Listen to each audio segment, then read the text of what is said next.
Welcome to What Is, the channel where we ask the big questions so you don't have to. Today we're unwrapping the gift that is, what is a Christmas carol? What defines it?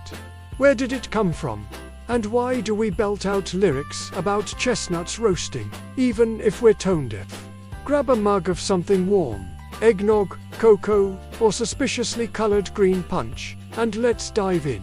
First things first, a Christmas carol is a song associated with Christmas, typically celebrating the birth of Jesus, winter festivities, or the spirit of goodwill. Sounds straightforward, right? But like that fruitcake you pretend to like, there's a lot more inside. The word carol itself comes from the Middle English carol, meaning a circle dance accompanied by singing. Picture medieval villagers forming a ring, twirling and singing "Deck the Halls." Yes, even back then, people loved multitasking, dancing and singing while wearing itchy wool. By the 15th century, carols became more hymn-like, with verses and choruses. They weren't just for dancing anymore, thanks be to comfy pews in churches. Yet the tradition of wandering minstrels visiting homes with carols persisted. They'd show up at your door, lute in hand, hoping for coin or a mince pie. Honestly, same as today's carolers, but with fewer Spotify playlists. Fast forward to the Victorian era. Enter Charles Dickens. No, not as a singer, he was the author. In 1843, Dickens published A Christmas Carol, a novella that sparked our modern idea of Christmas cheer. Ebenezer Scrooge, the ghostly visits, Tiny Tim's iconic God Bless Us, Everyone. It resonated so strongly that Christmas carols, both new and old, became staples of holiday celebrations. Also, it convinced people to put tinsel on trees, which we're still untangling every December. Before A Christmas Carol, festive songs were largely local or regional. After Dickens' moral tale reshaped Christmas sentiment, composers and lyricists exploded into action. They penned tunes about snowflakes, sleigh rides, and finding that one lost mitten in the snowstorm. Silent Night from Austria, still no hot in the original language. First heard in 1818, gained international fame later in the century. Talk about a slow viral hit. The 19th and early 20th centuries saw hymns, "O Holy Night," "Ha, the Herald Angels Sing," and secular songs, "Jingle Bells," and "Up on the Housetop," joined the repertoire. By the time radio and records arrived, carols were everywhere, spinning on phonographs, jumping out of radios, and later, streaming on your phone at top volume in the grocery store. So what makes a carol different from a regular song about winter? 3 factors. Association with Christmas, the lyrics or usage tie it directly to the holiday. Tradition, it's sung year after year. You can't exactly replace "We Three Kings" with "We Three Aliens." Well, you could, but nobody would join in. Community aspect, carols are meant to be shared, whether door to door or around a piano. Now, let's talk formats. Many carols follow a simple verse-chorus pattern, easy to learn and easier to repeat, off-key, and repetition is key. Even if you forget the second verse, you'll nail the chorus on the 3rd try.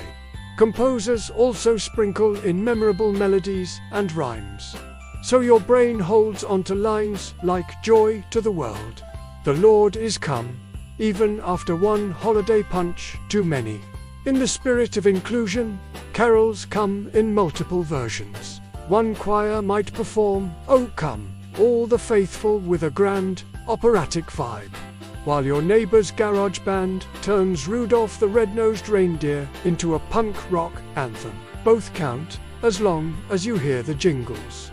George Friedrich Handel almost scored A Christmas Carol, but his Messiah oratorio, "For unto us a child is born," often sneaks into carol services. It's like inviting Handel to the party, but telling him to stand in the corner. Still, it's tradition. Across the globe, Christmas carols adapt to culture. In Sweden, they serenade with Glens Gaver, J. Oxstrand, evoking snowy lakes and cinnamon buns. In the Philippines, they string bamboo instruments for Ayan Pasko a Sumapit. Even Antarctica has carolers penguins don't sing. But researchers crank up the classics to keep morale high. Of course, commercialization kicked in. In the 20th century, record labels hopped on the sleigh, commissioning artists to produce original Christmas singles. Some soared. Mariah Carey's "All I Want for Christmas Is You" is now more ubiquitous than Santa's red suit. Others, not so much. Remember, Grandma Got Run Over by a Reindeer? That one's stuck in its own genre of guilty pleasure carols. But why do we keep caroling? Studies show that singing together releases oxytocin, nicknamed the cuddle hormone.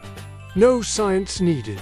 If you've ever felt warm fuzzies belting out "Oh Holy Night" at a community concert, you know the power of shared song. It forges bonds, bridges language barriers, and can make you forget about shipping delays and credit card bills, at least for one more chorus. In the modern era, caroling takes new forms. Carol flash mobs in malls, digital covers on YouTube, and even carol raves. Imagine glow sticks with sleigh bells. Some brave souls dress as reindeer or elves and serenade strangers, armed with hot cocoa and tiny candy canes for tips. It's grassroots community theatre with a soundtrack everyone knows by heart. Let's not overlook parody carols, the ones rewriting lyrics to poke fun at holiday stresses. Grandma Got Run Over by a Reindeer, The 12 Pains of Christmas, and countless internet mashups remind us that laughter is as much a Christmas gift as a new pair of wool socks. So, as you decorate your tree, light your candles, or wrap last-minute presents, take a moment to appreciate the carol. It's centuries in the making, a blend of sacred hymn, folk tradition, and pop culture phenomenon. Whether you're humming away in a manger by the fire or cranking Last Christmas in the car, you're participating in a tradition that unites millions. Now, here's a challenge. Next time you hear a carol, learn one new verse, or belt out the chorus with gusto. Share it with a friend, record a TikTok duet, or surprise your neighbor at their front door. You'll be carrying on a legacy that's older than Dickens himself. Thanks for joining us on What Is. If you enjoyed unwrapping the story behind Christmas carols, hit like, subscribe, and ring that bell so you never miss another deep dive. Leave a comment below telling us your favorite carol or the funniest caroling memory.